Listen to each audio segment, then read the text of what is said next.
everyone and welcome back to your piano lesson.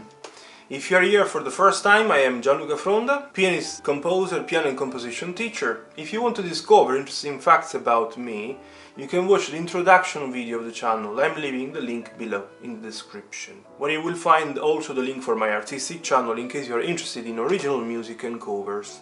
Going back to the Piano Lessons to Go channel, don't forget to subscribe and to share also with your friends if there is anybody that is interested in piano music. Let me know also about yourself when you started studying, your experience. Now time to go to our lesson.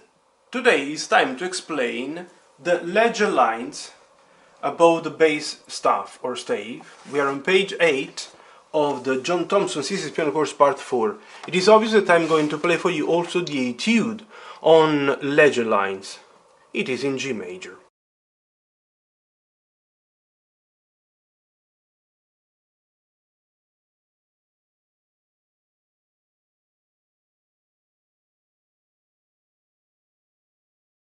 Now let's start talking about the ledger lines above the bass stave or staff. The ledger lines are little lines added above or below the staff upon which to write additional notes. The ledger lines above the bass staff are easy to read if it is remembered that all lines above middle C are really treble clef lines, treble lines, borrowed and brought down for use as ledger lines. Let's try to understand what it means. You have to finally understand more than ever that the small ledger line that is in the head of the middle C has to be considered like a kind of 11th line that is in between the two staves or two staffs. I have clarified this aspect of the small ledger line in the head of the middle C in one of the first music theory lessons published a couple of months ago. So, once you've understood that the small line in the head of the middle C is an authentic line, and we should say the 11th that should be in between them, having anyways the two staves close to each other and indeed far from each other, just respecting the distance in between this line and this, same as would be the distance in between the first and the second. We are understanding today that as soon as we start moving on, and I won't use this point of the page, we have already learned at the beginning of John Thompson's part 2 when studying of Susanna that we can write and read the D written in this way as well.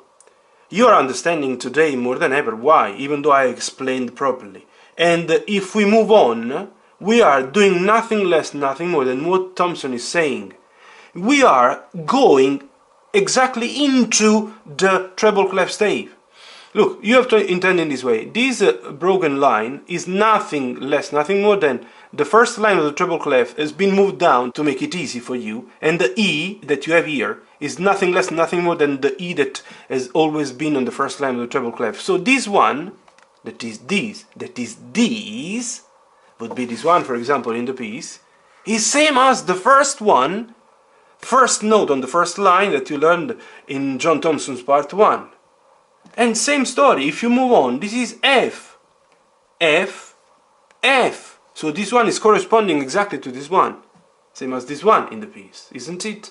So this is the meaning. Indeed, you have to read this page in this way, you understand the middle, see where it is. Then it's saying, first line of the treble brought down to become E in the bass. Then second line, the second line, top one, of the treble clef brought down to become the G in the bass.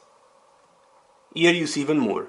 These notes in the treble clef, when transposed to bass clef, look like these on the music sheet. That's all. This is a writing exercise that Thompson is suggesting you to do. Write the letter names under these notes, then transpose them to the treble clef. So this one, you have already done this kind of exercises in Thompson part 2.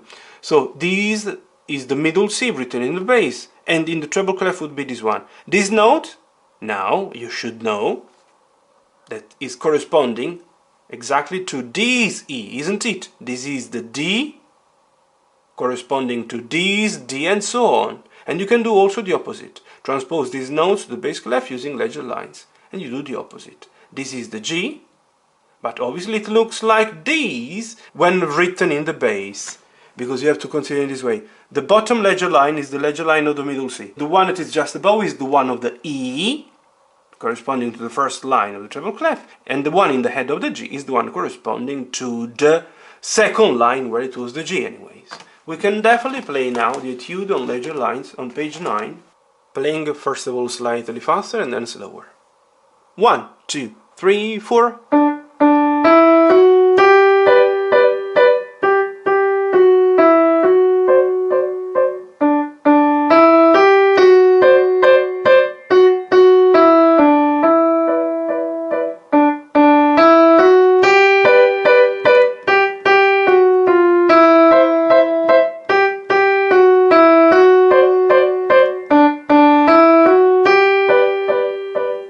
I believe that you think what I think. This one looks like the skater that you have studied in John Thompson's part 2, simply transformed in 4/4. The skater was 1 2 3 1 2 3 1 2 3 1 2 3 da da da da da da da da, and so on. This one is adding one extra note at the beginning and does dun da da da yum pum pum pum dun da da da ya dun dun da. So just have a bit of fun. Now I can play it very, very slow for you. 1 2 3 4.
At this stage, obviously, I believe that you know all the right hand notes. You have no problems understanding these hairpins, crescendo, diminuendo, the dynamics.